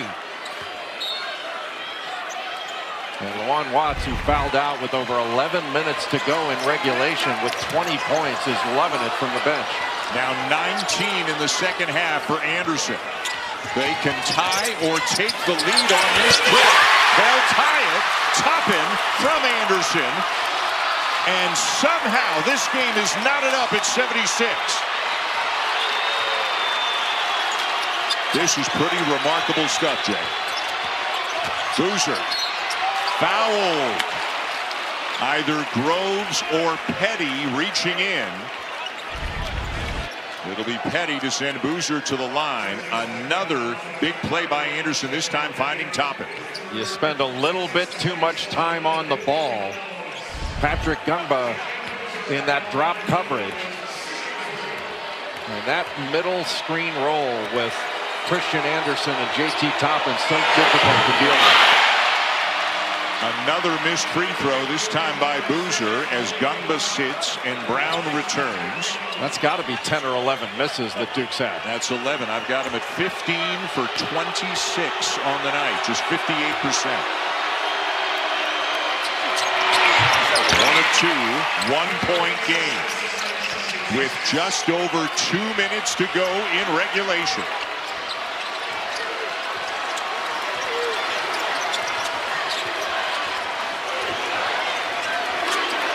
Again, it starts with Anderson. Not a bad matchup for Duke with Malik Brown on Anderson. And Grant McCaslin could feel nothing was happening. Nothing good was going on. So he will use a timeout. Gives us a chance to show those of you who may have joined us late what a second half it's been for Anderson. I think he only had 4 points at halftime. But Christian Anderson has been money in this second half. So good in screen roll situations. The step back when he got the switch with Patrick Dungba, 6'11", guarding him. And still great pressure on it. That's just great offense beating good defense.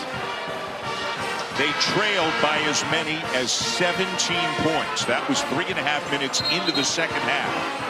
They've lost 2 players who have fouled out. They have 3 players who are injured, so they have virtually no size. It's Topping and 4 guards. We also haven't seen Tyree Bryant since the first 3-4 minutes of the game. Don't know if maybe he's got something physical going on as well, but Grant McCaslin is basically using just about, Jay, the only players that he's got right now.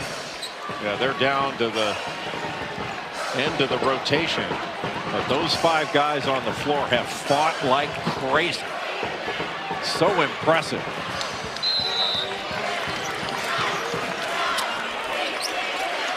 Looking for the lead on this trip. Topping, trying to back down Boozer. Easier said than done. Turnaround! Boy, maybe not what he thought he wanted to do, but he knocks it down, and the Red Raiders have the lead. Well, we are just saying big-time play after big-time play. 1:20 to go.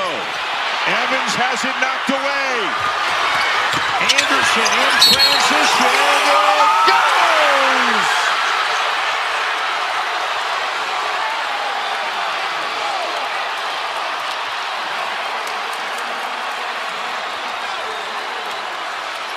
Duke ran the same play. Oh, here's JT Toppin first, backing down Boozer, loses the ball a bit, and then what a terrific turnaround jumper with the left hand. And how about this finish by Christian Anderson? How did he get that ball to go? That touched every bit of the rim. And he completes the 3-point play. They've gone from 17 down to up by 4 here in the second half. You got to go to Cam Boozer here. They isolate him on the elbow. He kicks it out. The 3. Caden Boozer from the corner. And it's a 1-point game. He just has the ability to make the right play. Anderson spins out of harm's way. We are into the final minute of regulation here in New York. The Red Raiders with the ball and a 1-point lead. They're not going to bring Toppin up to set the screen because he's being guarded by Malik Brown. Anderson almost loses his footing. Now he does. And it's Duke basketball. He slipped not once, but twice. He says it was deflected out of bounds, but it is Duke ball with 30 seconds to go.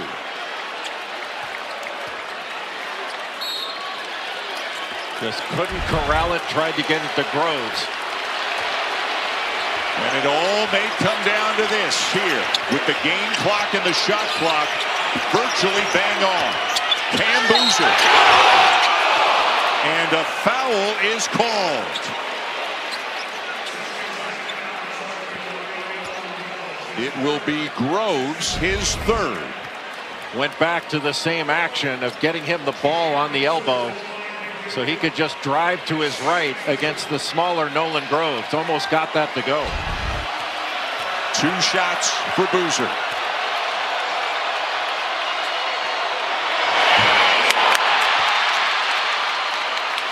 Each team with 1 timeout remaining. This is where a free throw blockout is a huge play. Boozer now 8 for 13 from the line in this game. And Grant McCaslin is going to use his last timeout right here with 18.3 to go. Boy, what a riveting game this has been. We have seen some big-time performances by outstanding players. A 17-point deficit in this second half. Erased. And against all odds. Like, it seemed like this game was going to get away from Texas Tech, especially when LaJuan Watts fouled out.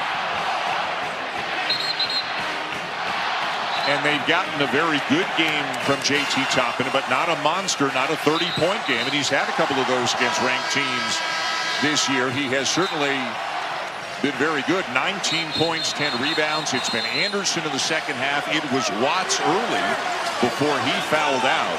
But boy, the way that they have dug in at the defensive end is really just as big a part of the story. They've really done a nice job in the second half in rotations, getting pressure on shooters, forcing turnovers. And then the emergence in the second half of Christian Anderson and his greatness has put Texas Tech in a great position to have a chance to steal this one. Boozer missed the first, then the timeout, now the second free throw. Got that one to tie it up. Shot clock turned off. No timeouts for the Red Raiders. Looking to win it right here. Foster guarding Anderson. Down to 8 seconds. Anderson trying to drive him. And a foul is called on Foster with 3.4 to go. Foster was really leaning in to Christian Anderson. Sammy's really getting into his body, and Anderson's smart enough to go up with that shot. Not sure whether this is going to be called a shooting foul, but it should be.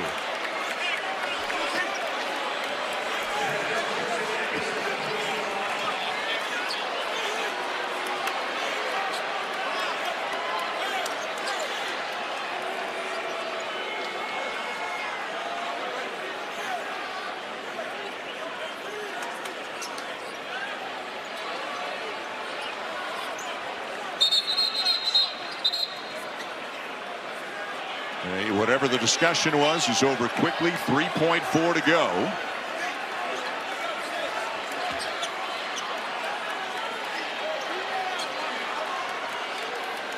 Anderson shoots about 75% from the foul line. Boy, and now they're doing a little dance in the lane. Toppin and Boozer going back and forth. Who's on which side? Who do I block out? 1-and-1 here. Coming for Anderson.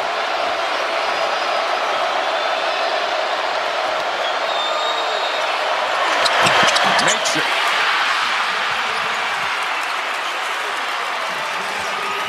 Duke does have one timeout remaining.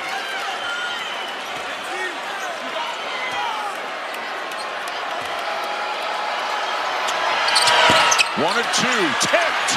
Evans has it. And a timeout called with 1.9 to go.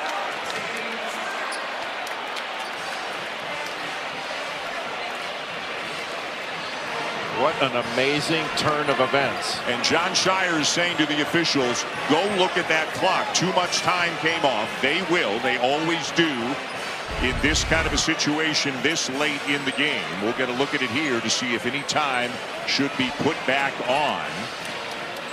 Maybe 2 or 3/10, maybe 2.2. Yeah, might be 2.2, maybe.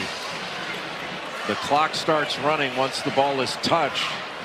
And it looked like Groves got a piece of it to knock it into the air before Isaiah Evans was able to corral it and call that timeout. Yeah, and Groves just tipping it a little bit, knocked maybe another half a second, up to a second off. So it's 1.9 right now.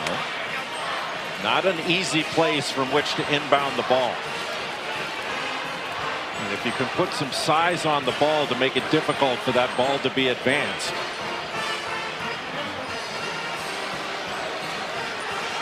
What a win this would be for Texas Tech. Even if they had not had all the foul trouble that they've had, you know, given the injuries, being undermanned, playing an undefeated team in a building where Duke has at least 3/4 of the fans here, but then you add in all the foul trouble and the 17-point deficit. What a win this would be for the Red Raiders if they can hang on. You know, Dan, it's been a remarkable performance by Texas Tech. With all the adversity the Red Raiders have faced in this game, the grit and toughness and togetherness this team has shown, just making this a competitive game, let alone a tremendous opportunity to win this, is beyond impressive. It felt like it was going to get out of hand early in the second half. but they wouldn't let it. And there is no extra time, it doesn't look like, being put on the clock. So as of now, it will be 1.9 seconds.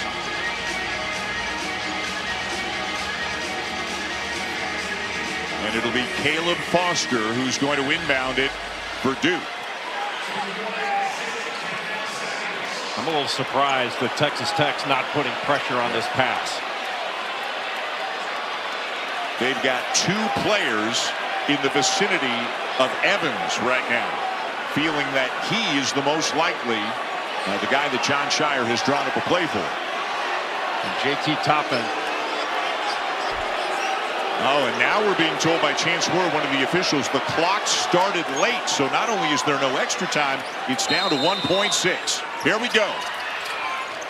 Foster gets it in. Boozer puts it up. And Texas Tech wins it. The Red Raiders come up with one of the most remarkable victories for any program this season as they beat Duke 82-81 here at the Garden. Grant McCaslin told us at shoot-around today, with all the injuries, the difficulties, the lack of size, he said, we are a no-excuse program. No excuses. Holy cow, what a win by Texas Tech.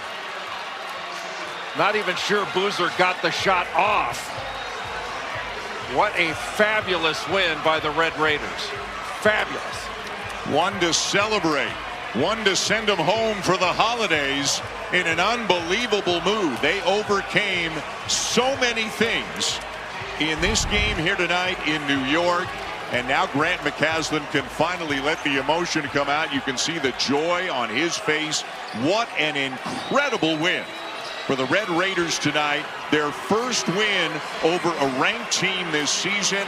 Their first win over a top 5 team since 2022. And they are starting to celebrate. Christian Anderson, Lawan Watts, JT Toppin and company.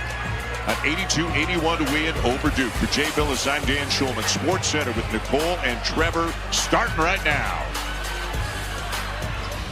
Appreciate that thoroughly. Duke was on the precipice of their best start since their national championship winning season in 2014 and 15. Nicole Briscoe, Trevor Scales here with you for a little Sports Center.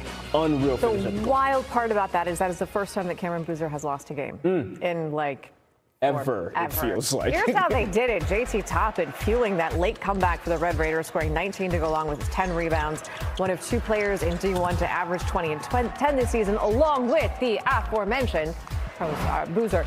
Saturday's win was the Red Raiders' first ever over the Blue Devils, and they lost their first meeting exactly 7 years ago. Their most recent meeting was also in 2022 in the NCAA tournament. The win was the Red Raiders' first win over an AP-ranked opponent this season.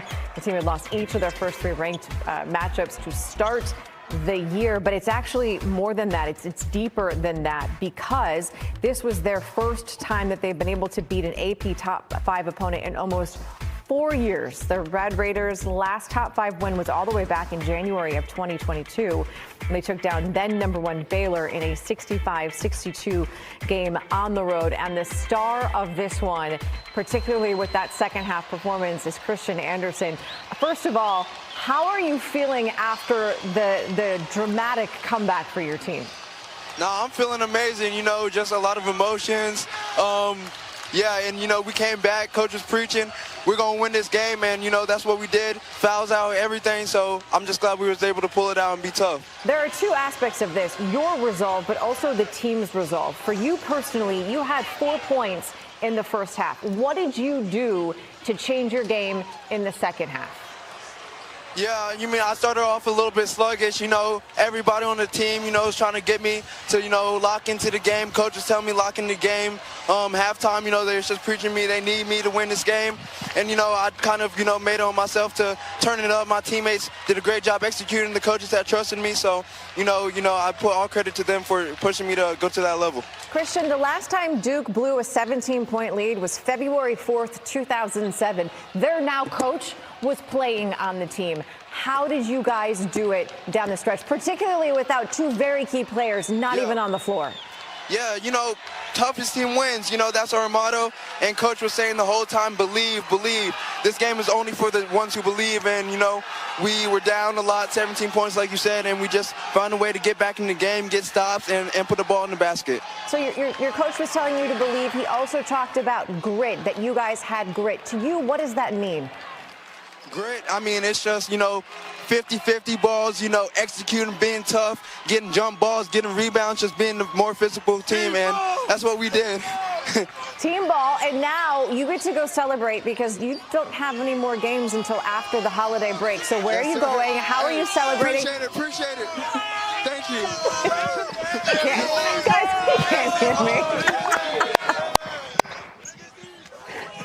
That is tremendous. There is no better feeling. No, how could there be? He had a tremendous second half, guys, but also the fact that they were down 17 late in the second half to come back and beat Duke is an incredible effort. Unbelievable effort. Those dulcet tones you heard were Coach Seth Greenberg, who joined us now here on SportsCenter. That effort from one Christian Anderson. You heard Nicole talk about it. 4 points in that first half, only hit 1 3, came back in the second half, hit 3 or 4 of them to bring that Texas Tech team back. How did he take that game over? A coach empowers a player, and a player embraces the opportunity. And that's what this kid's all about. He had a great summer this past summer playing for Germany.